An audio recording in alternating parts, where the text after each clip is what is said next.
Good morning. आज हम start करेंगे साइंस का chapter metal and non metal.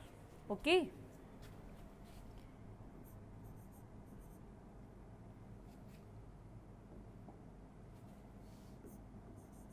Metal and non metals.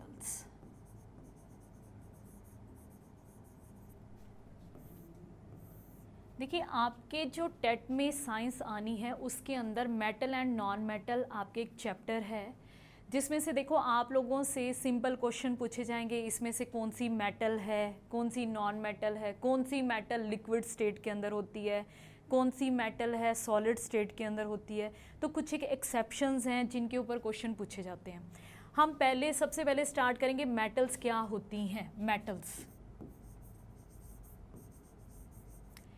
देखिए, नॉर्मली अगर हम देखें मेटल्स क्या हैं, जो चीज़ें चमकती हैं, जिनके अंदर क्या होती है, लस्टर होती है, वो चीज़ मेटल है। कोई भी चीज़ अगर आपके आसपास है, हम देखते हैं कि वो चीज़ चमक रही है, मींस वो क्या है, मेटल है। ओके, तो हम क्या कहेंगे, मेटल्स क्या होती हैं, लस्ट्रस। लस्ट्रस का मतलब क्या होता है, उसमें क्या होती है, शाइन, यानी वो चीज़ें चमकेंगी। जितनी भी मेटल्स हैं वो शाइन करती हैं। ठीक है। दूसरा मेटल का कैरेक्टर हम क्या कहेंगे, मेटल्स आर मेलिएबल। मेलिएबल का मतलब क्या होता है, उनको अगर हम, जितनी भी मेटल्स हैं, अगर आप उनको क्या करते हैं, हैमर से बीट करते हैं, या फिर उसको अगर हम पीटते हैं तो उसको हम पतली शीट्स में कन्वर्ट कर सकते हैं। ठीक है, पतली पतली शीट्स बना सकते हैं। जैसे आप लोगों ने देखा होगा एल्यूमिनियम फॉयल। एल्यूमिनियम फॉयल देखा है आप लोगों ने, जिसके अंदर हम क्या है, चपाती को रैप करते हैं। वो क्या है, मेटल से मिलके बना है। मतलब हम देखते हैं वो क्या है, पतली शीट है, एक क्या है, पतली शीट है। यानी जितनी भी मेटल्स होती हैं वो मेलिएबल होती हैं। मेलिएबल का मतलब क्या है, उनकी थिन शीट्स बनाई जा सकती हैं। थर्ड कैरेक्टर मेटल्स का पता लगाना है तो वो क्या है, डक्टाइल। डक्टाइल का मतलब क्या होता है, कन्वर्ट इनटू वायर्स, जिसकी हम क्या है, वायर्स बना सकते हैं। अब देखिए, यहाँ पे आपसे क्वेश्चन पूछा जाता है कि सबसे डक्टाइल मेटल कौन सी है। इसमें आंसर क्या आता है, सबसे डक्टाइल मेटल कौन सी है, गोल्ड। गोल्ड एक ऐसी मेटल है जिसकी हम लंबी लंबी, मतलब बहुत ही थिन वायर्स बना सकते हैं। ठीक है, गोल्ड की हम बहुत ही पतली और थिन वायर्स बना सकते हैं। तो डक्टाइल का मतलब क्या है, जिसकी हम क्या बना सकते हैं, वायर्स बना सकते हैं। ओके, और मेलिएबल का मतलब क्या है, जिसे हम थिन शीट्स में कन्वर्ट कर सकते हैं, थिन शीट्स। आपसे देखिए सीधा क्वेश्चन पूछा जा सकता है ऐसे भी, what is the mean of malleable. Malleable का मतलब क्या है, भी उसे शीट्स में कन्वर्ट कर सकते हैं, उसको वायर्स में कन्वर्ट कर सकते हैं, उसमें से इलेक्ट्रिसिटी पास आउट हो सकती है, या फिर आपको ये ऑप्शन भी दे सकते हैं कि उसे हम पिघला सकते हैं। मेलिएबल नाम से हमें ये भी याद आता है ना, मेलिएबल मतलब पिघला सकते हैं। तो इसका आंसर क्या आएगा, मेलिएबल का मीन है कि हम उसे थिन शीट्स में कन्वर्ट कर सकते हैं। नेक्स्ट हमें करना है, देखिए मेटल का नेक्स्ट कैरेक्टर क्या है, conductor of heat and electricity.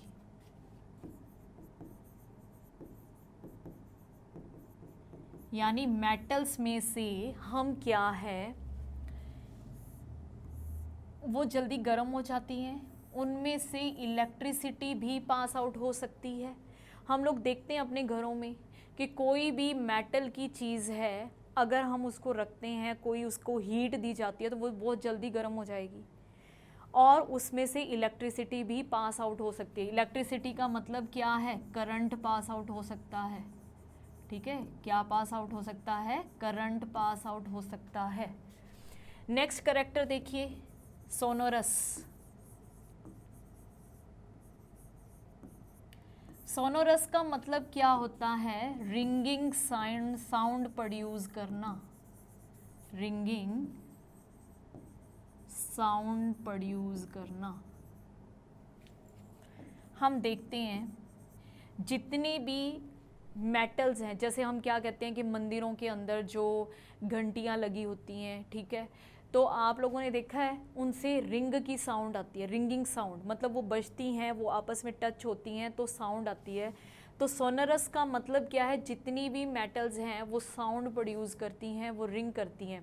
अगर मान लो हम ये कहें कि उस बेल की जगह पे हम कोई लकड़ी की बेल बजा दें तो क्या उसमें साउंड आएगी?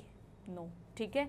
तो मेटल्स हैं वो क्या होती हैं? सोनरस होती हैं, उनसे रिंगिंग साउंड प्रोड्यूस होती है। अब आप लोगों से एग्जाम्पल पूछें अगर मेटल्स की, तो एग्जाम्पल हम कौन कौन से देंगे? पोटाशियम,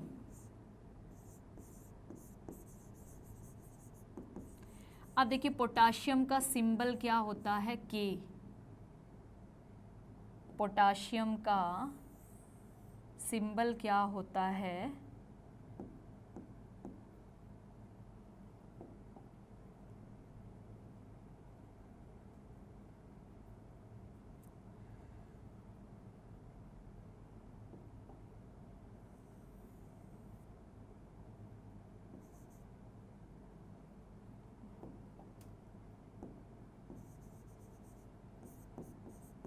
पोटाशियम क्या है? एक मेटल है।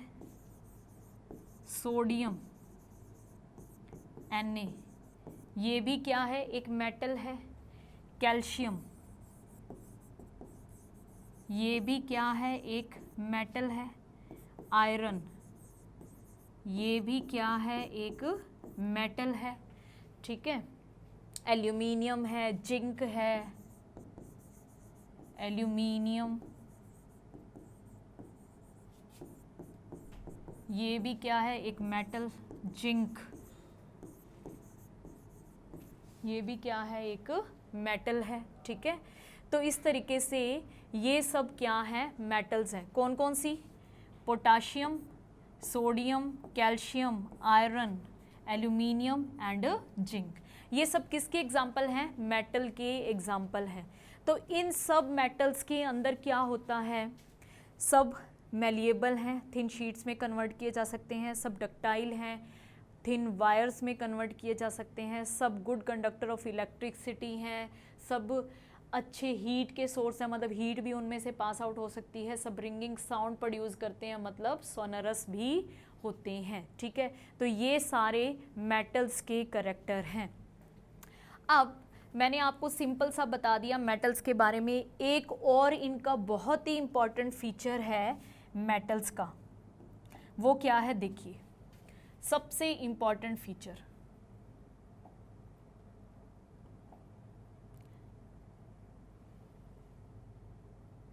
मेटल्स क्या करती हैं? Metals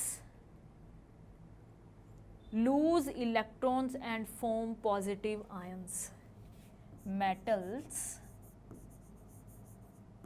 lose electrons and form positive ions। अब देखिए इस करैक्टर से हमें अगर किसी भी एलिमेंट का ये पता लगाना है कि वो मेटल है या नॉन मेटल है, तो उसके लिए सबसे पहले आपको 20 एलिमेंट्स का एटॉमिक नंबर पता होना चाहिए, ठीक है। वो क्या है पहले वो लिखेंगे, फिर मैं आपको ये बताऊंगी कि मेटल्स किस तरीके से इलेक्ट्रॉन्स को लूज करके पॉजिटिव आयंस बनाती है। तो आप लोग लिखिए एटॉमिक नंबर 1 से लेके 20 तक एलिमेंट्स की। सबसे पहला एलिमेंट आता है अपना हाइड्रोजन।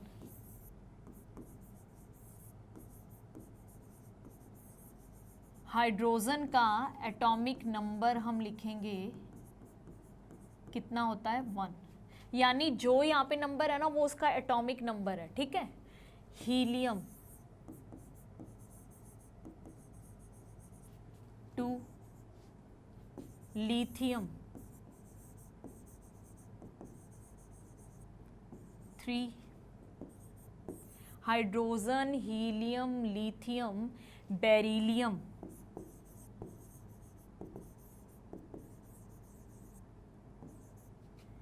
बोरोन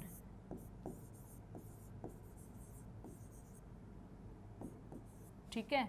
तो ये 5 एटॉमिक नंबर हो गए। फर्स्ट क्या है, आपको ये पता होना चाहिए कि हाइड्रोजन का एटॉमिक नंबर कितना होता है 1, लिथियम का 2, सॉरी हीलियम का 2, लिथियम का 3, बेरिलियम का 4, बोरोन का 5। ठीक है, hydrogen helium lithium beryllium boron, carbon nitrogen,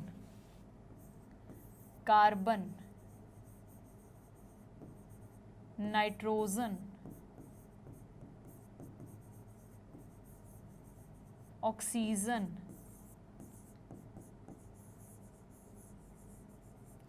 fluorine,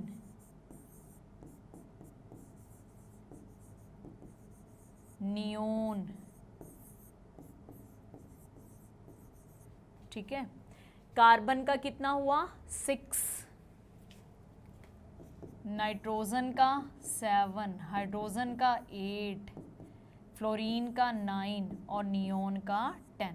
ठीक है, carbon nitrogen oxygen fluorine neon, ये आपके 10 एलिमेंट्स हो गए। देखिए फर्स्ट नंबर कौन सा है, हाइड्रोजन। हाइड्रोजन का एटॉमिक नंबर कितना हुआ 1, helium 2, lithium 3, beryllium 4, boron 5, carbon 6, nitrogen 7, oxygen 8, fluorine 9, neon 10। ठीक है, 10 एलिमेंट्स ये याद करनी है। 10 और हैं, अभी 10 और हम करेंगे, फिर मैं आपको बताती हूँ कि कैसे पता चलेगा कि मेटल्स इनमें से कौन सी है और नॉन मेटल इनमें से कौन सी है। ठीक है, क्या लिखा है हमने, मेटल्स लूज इलेक्ट्रॉन्स, यानी इलेक्ट्रॉन्स को निकालेगी और क्या बनाएगी, पॉजिटिव आयंस बनाती है। ठीक है, अभी देखिए हम करेंगे इसको 11 नंबर अब हम करेंगे।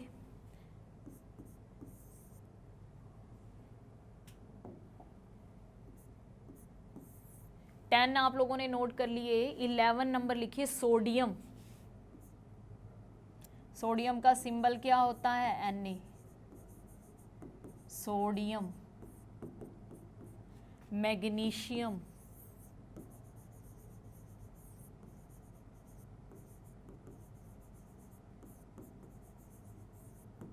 पिछले 10 के हमने सिंबल नहीं लिखे, वो मैं आपको लिखवा देती हूँ। Magnesium, sodium magnesium. 13 लिखिए एल्यूमिनियम,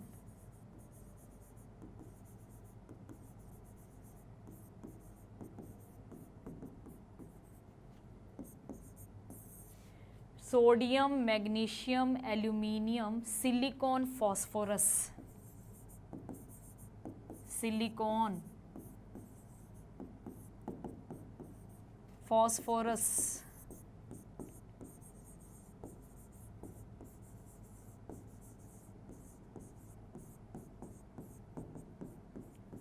सल्फर,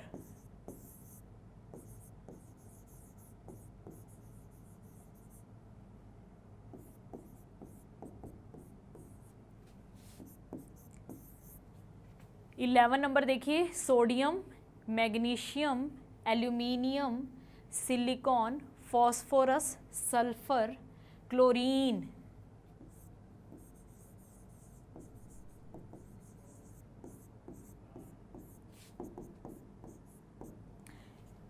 उसके बाद में 3 और आपको याद करने हैं, argon potassium calcium. Argon potassium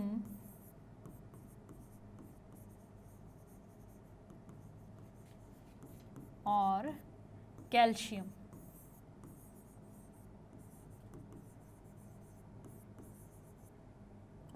ठीक है,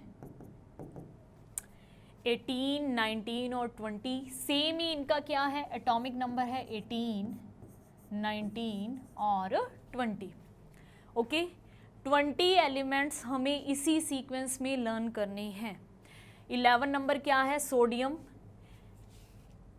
इसका एटॉमिक नंबर कितना होगा 11, magnesium 12, aluminium 13, silicon 14, phosphorus 15, sulphur 16, chlorine 17, argon 18, potassium 19 और कैल्शियम क्या है 20।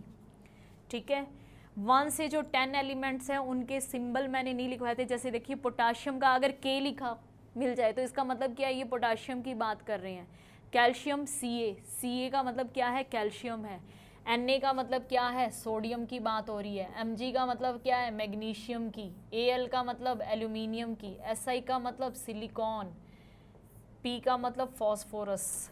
S का मतलब सल्फर और Cl का मतलब है क्लोरीन। ठीक है, तो ये 20 एलिमेंट्स हो गए। शुरू वाले जो 10 है मैंने आपको लिखवा दिए थे, उनके सिंबल और लिख लीजिए।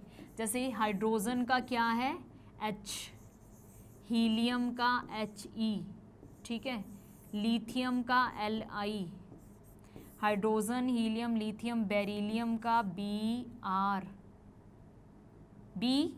बेरिलियम का क्या होगा Be, सॉरी, बोरोन का B, ठीक है, कार्बन का C, नाइट्रोजन का N, ऑक्सीजन का O, फ्लोरीन का F और नियोन का Ne। ठीक है, तो ये आप लोगों के जो 1 से 10 तक एलिमेंट्स थे उनके भी सिंबल हो गए हैं।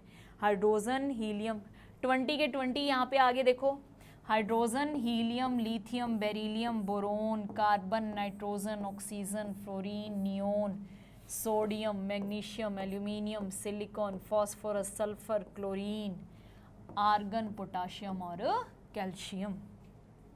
अब मैं आपको बताती हूँ कि इनमें से हमें कैसे पता चलेगा एटॉमिक नंबर, अगर हमें याद है कि कौन से एलिमेंट्स हैं वो मेटल हैं और कौन से नॉन मेटल्स हैं। ठीक है, तो अभी हमने क्या लिखा कि मेटल्स क्या होती हैं। मेटल्स क्या हैं, जो क्या करती हैं, लूज इलेक्ट्रॉन्स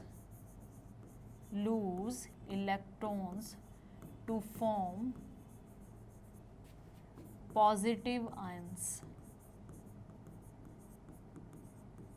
ठीक है, तो यहाँ पे देखिए हम किसी का भी एग्जाम्पल ले लें, जैसे मान लो सोडियम का हम एग्जाम्पल ले लेते हैं। किसका एग्जाम्पल लें, सोडियम।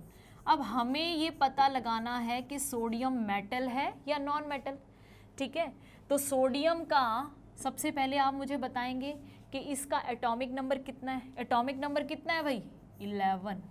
कितना है, 11। ठीक है, अब आप लोगों को ये पता होना चाहिए कि 11 इलेक्ट्रॉन्स, एक चीज़ अब और यहाँ पे ध्यान रखिए कि जो जितना एटॉमिक नंबर होगा उतने ही क्या होते हैं, इलेक्ट्रॉन्स होते हैं। मान लो आप लोगों से ये पूछ ले कि सोडियम के अंदर कितने इलेक्ट्रॉन होते हैं भाई, ऑप्शन दिए 9, 10, 11, 12। ठीक है, तो जितना एटॉमिक नंबर उतने ही क्या होते हैं, इलेक्ट्रॉन्स होते हैं। ठीक है, तो यहाँ पर हम क्या कहेंगे, जितना एटॉमिक नंबर है उतने ही क्या हैं, इलेक्ट्रॉन्स हैं, उतने ही क्या हैं, इलेक्ट्रॉन्स हैं। तो यहाँ पे अब इन 11 इलेक्ट्रॉन्स को हम कैसे फिल करेंगे, देखिए इलेक्ट्रॉन्स को भरने के लिए, जैसे सोडियम की स्ट्रक्चर इस तरीके से होती है,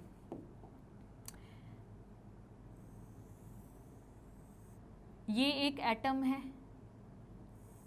इसके अंदर जितने इलेक्ट्रॉन्स हैं वो किस तरीके से अरेंज रहते हैं, ये देखिए, ये एक एटम की स्ट्रक्चर होती है। कोई भी एक एटम है उसके अंदर 3 चार्जेस होते हैं। ठीक है, एक तो होता है प्रोटॉन, एक होता है इलेक्ट्रॉन और एक होता है न्यूट्रॉन। तो भाई प्रोटॉन और न्यूट्रॉन ये तो होते हैं सेंटर में, प्रोटॉन और न्यूट्रॉन तो होते हैं सेंटर में, और जो इलेक्ट्रॉन्स हैं वो यहाँ पे क्या है, चक्कर लगाते रहते हैं इस तरीके से। किसी भी एटम के सेंटर में क्या होता है, प्रोटॉन और न्यूट्रॉन, और इलेक्ट्रॉन उसके चारों ओर चक्कर लगाते रहते हैं, इस तरीके से राउंड लगाते रहते हैं। तो इलेक्ट्रॉन्स किस तरीके से भरे होते हैं, ये फर्स्ट शेल है, ये सेकंड शेल है, ये थर्ड शेल है, ठीक है। फर्स्ट शेल को बोलते हैं के, सेकंड शेल को बोलते हैं एल, और थर्ड को बोलते हैं एम। अगर आगे हो तो के एल एम एन हो सकती है, ओके। तो फर्स्ट शेल को क्या बोलेंगे, के, सेकंड को एल, और थर्ड को क्या बोलते हैं, हम एम बोलते हैं, ओके। के एल और एम शेल हो गई। अब के अंदर कितने इलेक्ट्रॉन्स आ सकते हैं, 2। एल के अंदर कितने इलेक्ट्रॉन्स आ सकते हैं, 8। एम में भी कितने इलेक्ट्रॉन आ सकते हैं, 8, ओके। तो हमें क्या करना है, किसी भी एलिमेंट की अगर स्ट्रक्चर बनानी है, इस तरीके से उसकी स्ट्रक्चर बनानी है, तो उसके फर्स्ट शेल में 2 इलेक्ट्रॉन्स भरे जाएंगे। जैसे यहाँ पे देखिए फर्स्ट शेल के अंदर हम 2 इलेक्ट्रॉन्स भरेंगे, सेकंड के अंदर 1 2 3 4 5 6 7 और 8 इलेक्ट्रॉन्स भरे जाएंगे। थर्ड में भी क्या है, 8 इलेक्ट्रॉन्स भरे जाएंगे,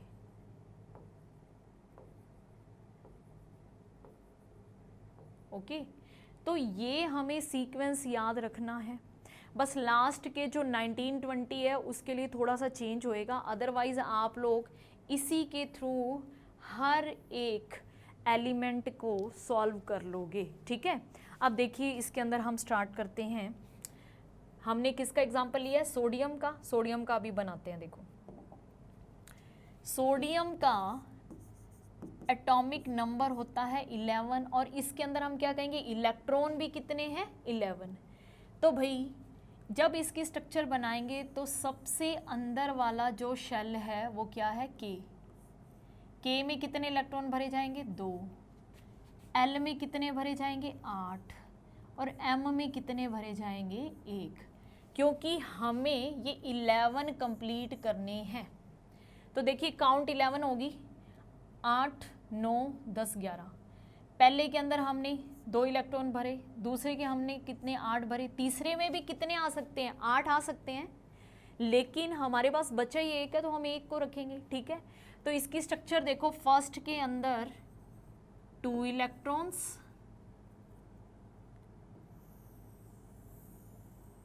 सेकंड में 1 2 3 4 5 6 7 8 इलेक्ट्रॉन्स, और थर्ड में क्या आएगा, 1 इलेक्ट्रॉन, ठीक है। तो ये सोडियम की स्ट्रक्चर हो गई। अब देखो नेचर के अंदर हर एक एलिमेंट, चाहे वो एलिमेंट्स हैं, चाहे मेटल्स हैं, चाहे नॉन मेटल्स हैं, चाहे हम लोग हैं, हर कोई ये चाहता है कि भाई हम स्टेबल रहें, हमें कोई ना छेड़े, हमें कोई ना परेशान करे, है ना, ठीक है। तो यहाँ पे देखिए इसके पास 1 इलेक्ट्रॉन है। अब ये तो भाई स्टेबल रहना चाहता है, यानी इसको स्टेबल रहने के लिए या तो बाहर से 7 इलेक्ट्रॉन लेने पड़ेंगे, तभी तो 8 होंगे, और या फिर ये क्या करे, अपना जो 1 इलेक्ट्रॉन है ना इसको लूज कर दे, तो भी ये क्या है, 2 8 की कंडीशन स्टेबल हो जाएगी, ठीक है। तो यहाँ पे देखिए इसके पास कितने इलेक्ट्रॉन्स हैं, के अंदर 2 इलेक्ट्रॉन्स, एल के अंदर 8 इलेक्ट्रॉन, ये दोनों तो भाई कंप्लीटली फिल है, ओके। एम के अंदर क्या होगा, इसके पास 1 इलेक्ट्रॉन है। अब आप लोग मुझे बताइए कि हमें किसी से भी अगर 1 इलेक्ट्रॉन, किसी के पास 1 इलेक्ट्रॉन है, उसको 1 इलेक्ट्रॉन लूज करना इजी रहेगा कि उसे 7 इलेक्ट्रॉन्स गेन करने पड़ेंगे, तो इजी रहेगा। भाई अगर उसके पास बाहर वाले ऑर्बिट में एक इलेक्ट्रॉन है, तो सिंपल सी बात है एक इलेक्ट्रॉन को लूज करना इजी है भाई। 7 को लेगा तो बहुत ज़्यादा एनर्जी की ज़रूरत पड़ेगी, और इतने में तो हो सकता है ये खुद ही बेचारा डिस्ट्रॉय हो जाए, ठीक है। तो क्या करेगा सोडियम, एक इलेक्ट्रॉन को लूज कर देगा और स्टेबल हो जाएगा, यानी इसके अंदर 2 और 8 वाली कंडीशन आ जाएगी।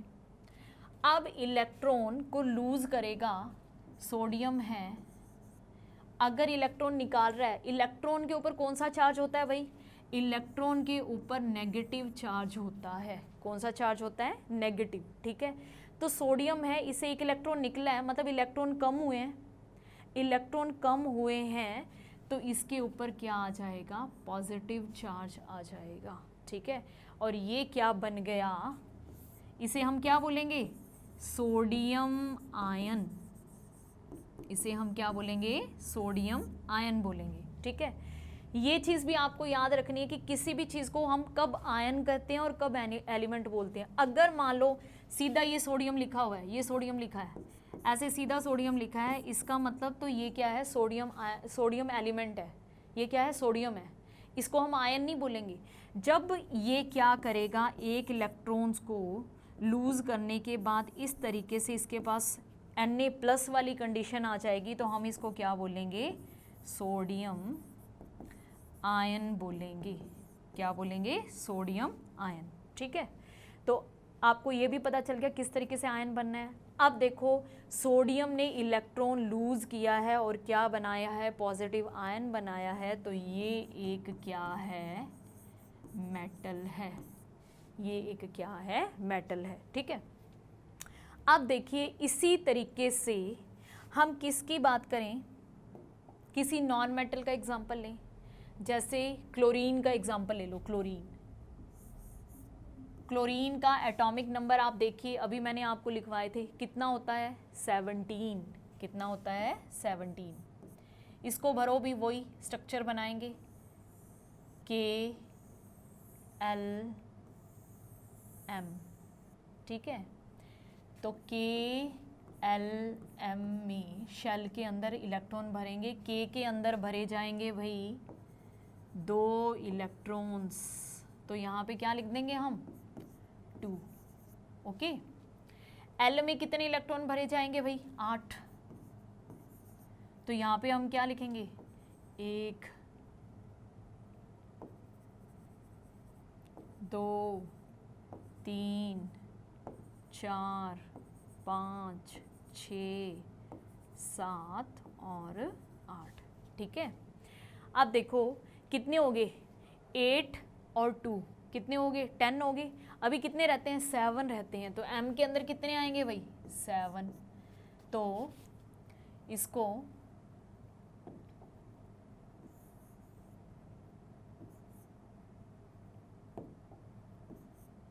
सेवन 1 2 3 4 5 6 7। अब देखिए इसे स्टेबल होने के लिए एक इलेक्ट्रॉन चाहिए, इसे स्टेबल होने के लिए क्या चाहिए, एक इलेक्ट्रॉन चाहिए, ठीक है। तो या तो ये क्या करेगा, एक इलेक्ट्रॉन लेगा तो स्टेबल होगा, या फिर ये क्या करे, अपने साथ के साथ इलेक्ट्रॉन्स हैं उनको लूज कर दे। अब बताइए क्या इजी है भाई, एक इलेक्ट्रॉन लेना इजी है, ठीक है। तो ये क्या करेगा, एक इलेक्ट्रॉन को गेन करेगा, और जब इलेक्ट्रॉन आ रहा है यानी नेगेटिव चार्ज बढ़ रहा है, तो जब ये गेन करेगा तो यहाँ पे क्या आएगा, Cl-, ठीक है। एक इलेक्ट्रॉन को गेन करेगा, यहाँ पे 8 हो जाएंगे और ये क्या हो जाएगा, स्टेबल हो जाएगा। तो Cl- यानी ये क्या बनेंगे, क्लोरीन आयन। अब देखिए क्लोरीन क्या कर रहा है, इलेक्ट्रॉन्स को गेन कर रहा है, तो हम क्या कहेंगे कि क्लोरीन एक नॉन मेटल है। क्लोरीन क्या है, एक नॉन मेटल है, ओके भाई, ठीक है। मेटल और नॉन मेटल में मेरे ख्याल से आप लोगों को डिफरेंस पता चल गया होगा भी, कौन कौन से मेटल्स हैं, कौन कौन से नॉन मेटल्स हैं। नेक्स्ट देखिए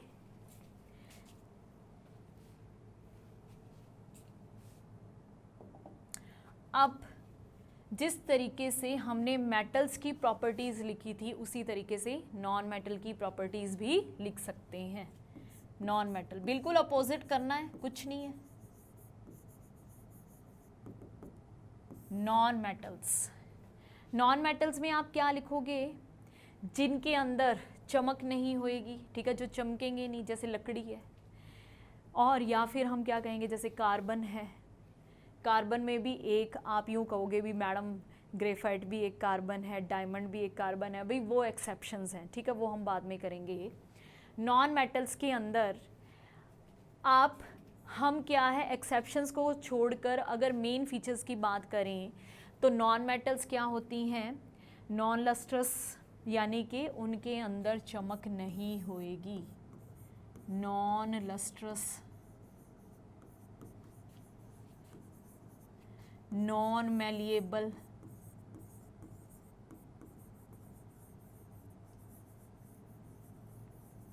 नॉन डक्टाइल,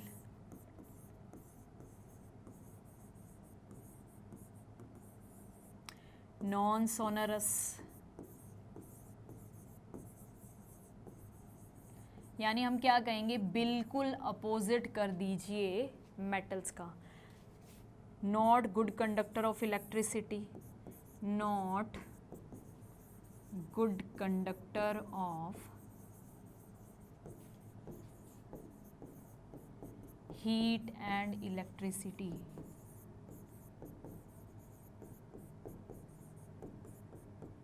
ठीक है, ना ही गुड कंडक्टर होंगे हीट एंड इलेक्ट्रिसिटी के। तो ये फीचर्स किसके हो गए? नॉन मेटल्स के हो गए। नॉन लस्ट्रस मतलब इनमें कोई चमक नहीं होगी, इनको हम पतली शीट्स में कन्वर्ट नहीं कर सकते, इनकी हम थिन वायर्स नहीं बना सकते, ये रिंगिंग साउंड प्रोड्यूस नहीं करेंगे, और ये क्या है, not a good conductor of heat and electricity, ना ही ये हीट से गर्म होंगे और ना ही इनमें से करंट पास आउट हो सकता है, ठीक है। नेक्स्ट देखिए, मेटल्स भी हो गया, नॉन मेटल्स भी हो गया। अब एक थर्ड कैटेगरी और है जिसे बोलते हैं मेटेलॉइड। क्या बोलेंगे? मेटेलॉइड, वो हम करेंगे। अच्छा, नॉन मेटल्स के एक बार एग्जाम्पल लिख लेंगे हम।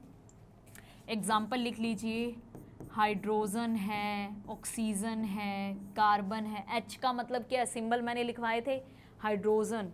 O का मतलब क्या है, ऑक्सीजन। C का मतलब क्या है, कार्बन। नाइट्रोजन, क्लोरीन, ब्रोमीन, ठीक है। तो ये सब क्या हैं, नॉन मेटल्स के एग्जाम्पल हैं। बाकी एक फीचर मैंने आपको बता ही दिया कि नॉन मेटल्स हैं वो इलेक्ट्रॉन्स को गेन करती हैं और मेटल्स क्या करती हैं, इलेक्ट्रॉन को लूज करती है। तो लिख लेते हैं हम यहाँ पे एक और फीचर कि नॉन मेटल्स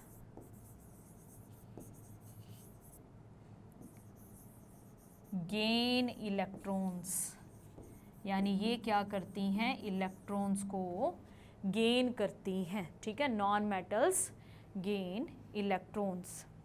अब थर्ड कैटेगरी है मेटेलॉइड्स।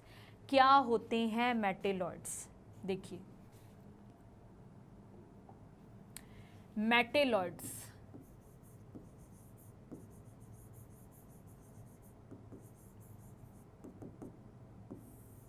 मेटेलॉइड्स हैं बीच के, यानी कि जिनके अंदर क्या है, मेटल्स के करैक्टर भी होते हैं और नॉन मेटल के करैक्टर्स भी होते हैं, उन्हें हम क्या बोलेंगे, मेटेलॉइड्स, ठीक है।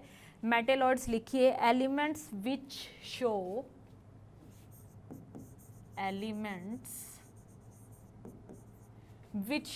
प्रॉपर्टीज ऑफ बोथ,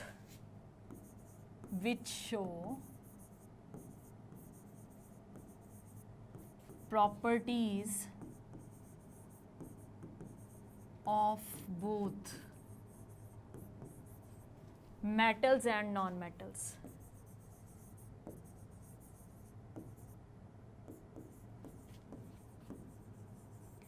ऐसे एलिमेंट्स जिनके अंदर क्या है, मेटल की प्रॉपर्टी भी होगी, नॉन मेटल की प्रॉपर्टी भी होगी, तो उसे हम क्या बोलेंगे, मेटेलॉइड्स, ठीक है। उन्हें हम क्या बोलेंगे, मेटेलॉइड्स। आप लोगों से देखो मेटलॉइड्स पे मोस्टली हर एक कंपटीशन एग्जाम के अंदर मेटलॉइड्स के ऊपर क्वेश्चन पूछा जाता है कि इनमें से कौन सी मेटलॉइड, आपको ऑप्शन दे दिए जाएंगे, ठीक है। तो यहाँ पे आप एग्जाम्पल्स लर्न करेंगे और कुछ भी नहीं, आपको सिर्फ और सिर्फ मेटलॉइड्स के एग्जाम्पल लर्न करने हैं। Silicon, germanium, arsenic. सिलिकॉन,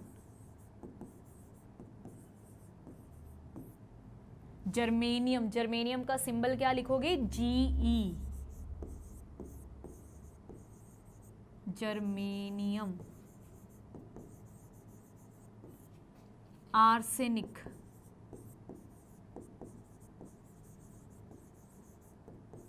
ठीक है। और एक और लिखिए एंटीमनी।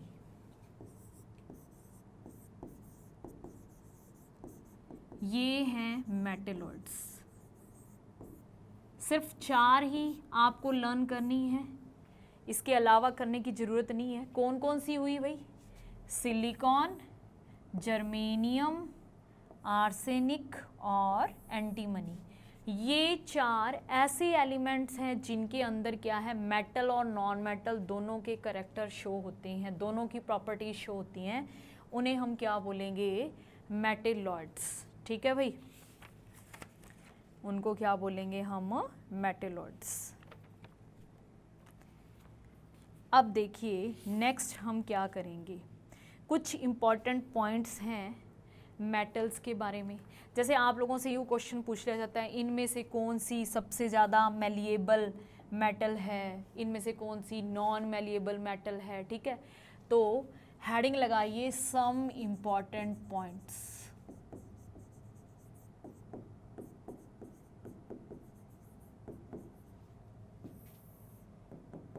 सम important points. Some important points के अंदर सबसे पहला आपको क्वेश्चन क्या पूछा जाएगा कि सबसे मैलिएबल मेटल्स के नेम बताइए। तो इसके अंदर क्या है? Gold and silver. Gold and silver. Gold और सिल्वर के सामने आप क्या लिखोगे? Most malleable metals. Most malleable metals, ठीक है। मोस्ट मैलिएबल मेटल कौन सी है? मोस्ट मैलिएबल मेटल में हम क्या कहेंगे? यहाँ पे ई आएगा भाई, चलो पूरा ही हो गया। Malleable metal, most malleable metal कौन सी है? Gold and silver. क्या कहते हैं कि गोल्ड है वो इतना ज़्यादा मैलिएबल, इन दोनों में से भी अगर बेस्ट ऑप्शन चूज़ करना हो तो आप गोल्ड को चूज़ करेंगे भाई।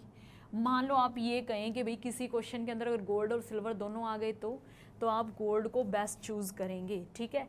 गोल्ड के लिए आप लिखो, स्टार लगा के एक पॉइंट लिखेंगे। क्या लिखेंगे कि 1 ग्राम गोल्ड से, from 1 gram gold,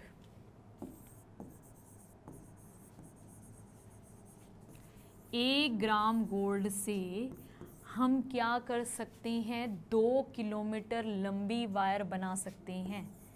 2 kilometre long wire, ठीक है।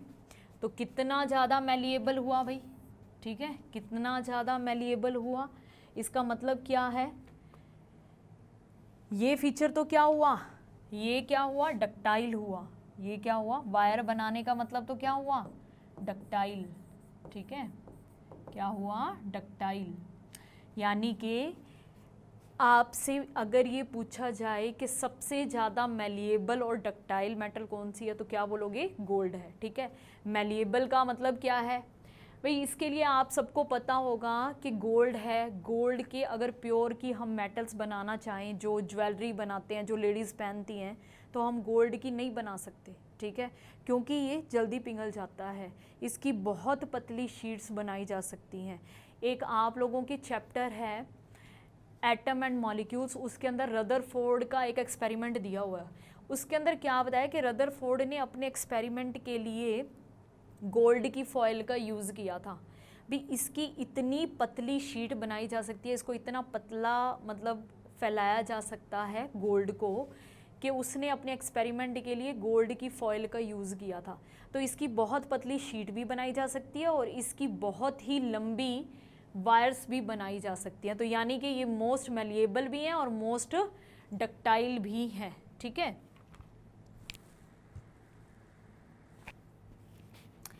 अब ये देखो, आपसे एक क्वेश्चन इस पे और पूछ सकते हैं कि जो मेटल्स हैं मैलिएबल और डक्टाइल हैं, उनका क्या फीचर हो सकता है, यानी कि इनको हम किसी भी शेप में कन्वर्ट कर सकते हैं, ठीक है। गोल्ड और सिल्वर ऐसी मेटल्स हैं, इनकी हम कोई भी डिज़ायर शेप्स बना सकते हैं। नेक्स्ट इंपॉर्टेंट पॉइंट लिखिए, सिल्वर है वो बेस्ट कंडक्टर है हीट का। Silver is the best conductor of heat. अब देखिए, सिल्वर में से सबसे ज़्यादा क्या है, कंडक्टिव है ये हीट का, सबसे ज़्यादा इलेक्ट्रिसिटी इसमें से पास आउट हो सकती है। लेकिन वो ये है कि आप ये कहेंगे फिर चांदी की तारें क्यों नहीं बनाते भाई, लेकिन ये महंगा बहुत है ना, ठीक है। सिल्वर है ये इतना ज़्यादा महंगा है कि इसकी अगर वायर्स बनाने लग गए तो फिर खर्चा कहाँ जाएगा। तो इसीलिए क्या है, इसके बाद कौन आता है, कॉपर, ठीक है। तो कॉपर की वायर्स बनाई जाती हैं मोस्टली, हम देखते हैं सारी जो वायर्स होती हैं वो किसकी होती हैं, कॉपर की होती हैं। Copper is the second best conductor, यानी पहले नंबर पे सिल्वर आता है, सेकेंड नंबर पे कॉपर आता है, और फिर उसके बाद अगर हम देखें तो तीसरे नंबर पे आता है एल्यूमिनियम। ये तीनों क्या हैं, बेस्ट कंडक्टर हैं हीट और इलेक्ट्रिसिटी के। तो सिल्वर की तो भाई वायर्स नहीं बनाएंगे क्योंकि बहुत महंगा है, तो कॉपर और एल्यूमिनियम की बनाई जाती हैं, जो क्या है, सस्ती मेटल्स हैं, ठीक है। नेक्स्ट पॉइंट लिखिए, आपसे ये पूछ सकते हैं कि कौन सी ऐसी मेटल है जिसका हाई रेजिस्टेंस होता है, या फिर ये क्वेश्चन आता है कि हमारे घरों में जो बल्ब लगे होते हैं उसका जो फिलामेंट है वो किसका बना होता है, वो किसका बना होता है, टंगस्टन मेटल का बना होता है। नेक्स्ट पॉइंट लिखिए, टंगस्टन क्या है, high resistance and high melting point. Tungsten is a metal, tungsten एक मेटल है जिसका क्या है, high resistance and high melting point. यानी कि अगर इसमें से हम इलेक्ट्रिसिटी पास आउट करेंगे तो ये जल्दी से पिघलता नहीं है, ठीक है। आपसे यहाँ पे पूछ सकते हैं कि इसका यूज़ कहाँ पे किया जाता है, टंगस्टन का यूज़ कहाँ पे किया जाता है, making the filament of bulb.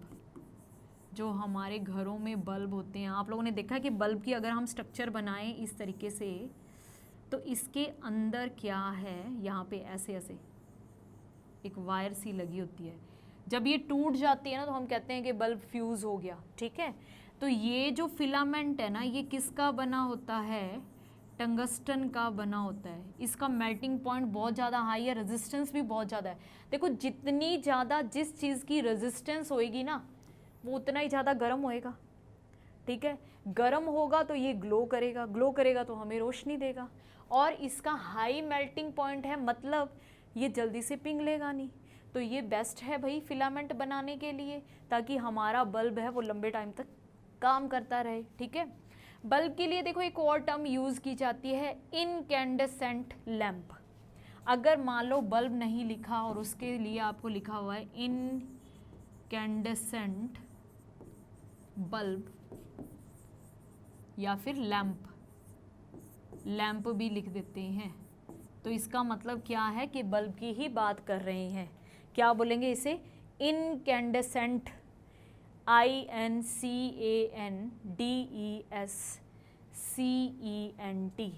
Incandescent lamp, incandescent lamp का मतलब क्या है कि बल्ब की बात की जा रही है, ठीक है। नेक्स्ट देखिए, इंपॉर्टेंट पॉइंट और लिखेंगे, गैलियम एंड सीजियम। गैलियम, ये क्वेश्चन भी बहुत इंपॉर्टेंट है। गैलियम एंड सीजियम, इनका क्या होता है, लो मेल्टिंग पॉइंट होता है। गैलियम एंड सीजियम, गैलियम और सीजियम क्या है, ऐसी मेटल्स हैं जिनका लो मेल्टिंग पॉइंट होता है। लो मेल्टिंग पॉइंट का मतलब क्या है, इनके लिए क्या कहते हैं कि अगर गैलियम और सीजियम को हमने अपनी हथेली पे रखा तो ये वेपर में कन्वर्ट होकर उड़ जाती हैं। मतलब इतना लो मेल्टिंग पॉइंट है कि हमारी बॉडी की हीट से भी ये मेल्ट हो जाती हैं, ठीक है। तो कभी कभी क्वेश्चन ऐसे पूछ लिया जाता है कि कौन सी ऐसी मेटल्स हैं जिनको आप अपने पाम पर रखेंगे, अपनी हथेली पे रखोगे तो वो वेपर में कन्वर्ट हो जाएगी, या फिर क्या वो लिक्विड फॉर्म में कन्वर्ट हो जाएगी। तो आप क्या कहोगे, गैलियम और सीजियम ऐसी मेटल्स हैं जिनका मेल्टिंग पॉइंट है वो बहुत ज़्यादा लो होता है, और ये मेटल्स हैं मेल्ट हो जाएंगी। These metal melt when keep on them on their on oven on sorry, चलो दोबारा लिख देती हूँ, कोई बात नहीं। गैलियम एंड सीजियम ऐसी मेटल्स हैं जिनका लो मेल्टिंग पॉइंट होता है। गैलियम एंड सीजियम का क्या होता है, लो मेल्टिंग पॉइंट होता है। लो मेल्टिंग पॉइंट के नीचे आप क्या लिखोगे, मेल्ट इफ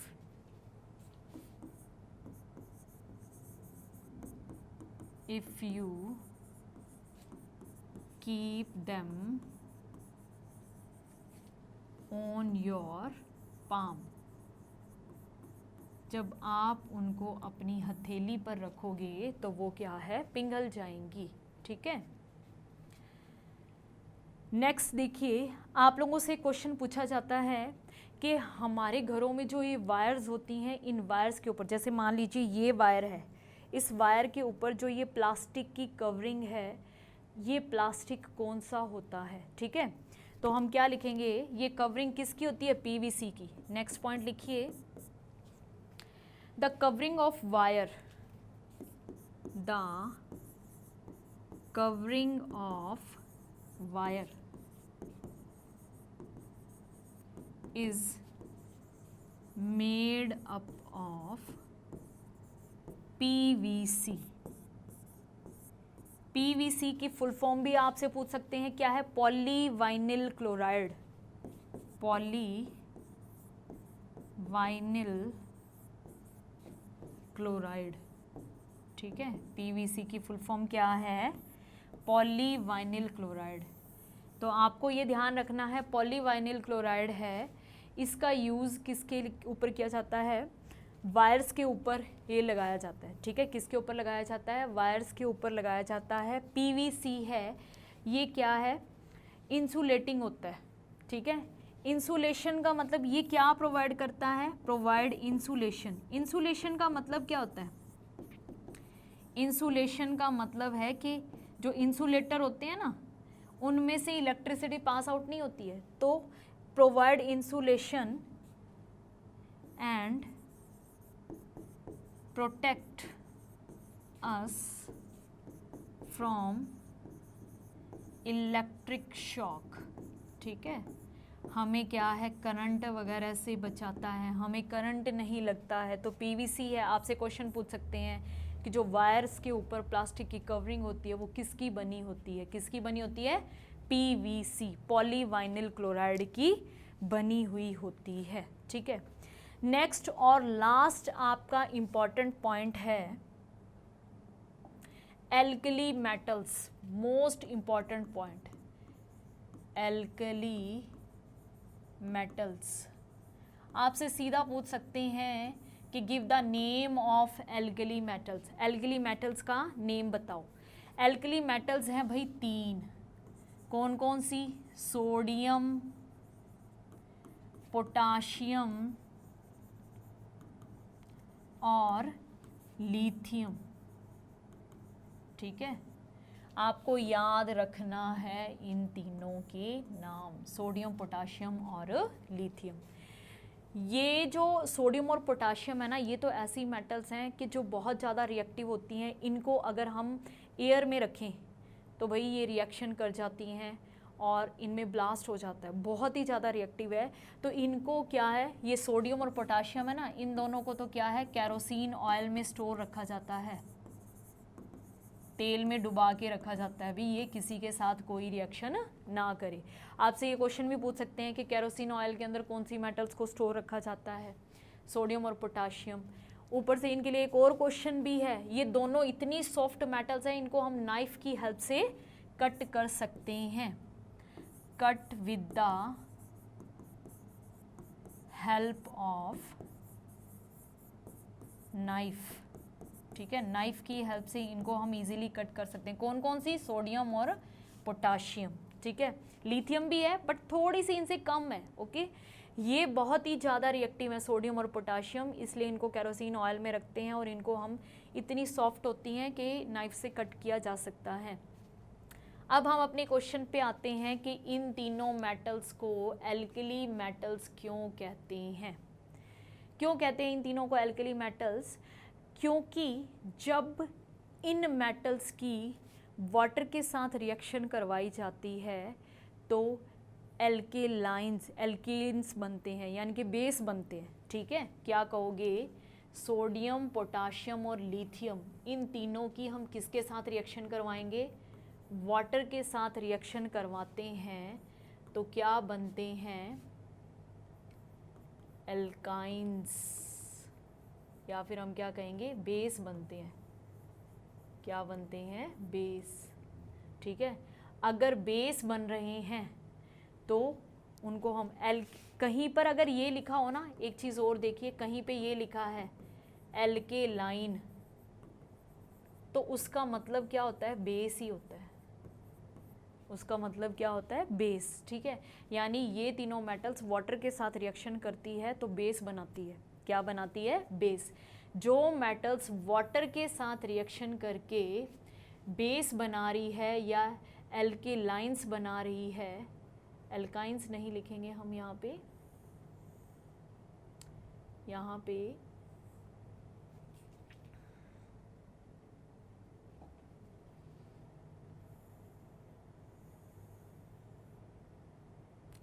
यहाँ पे हम लिखेंगे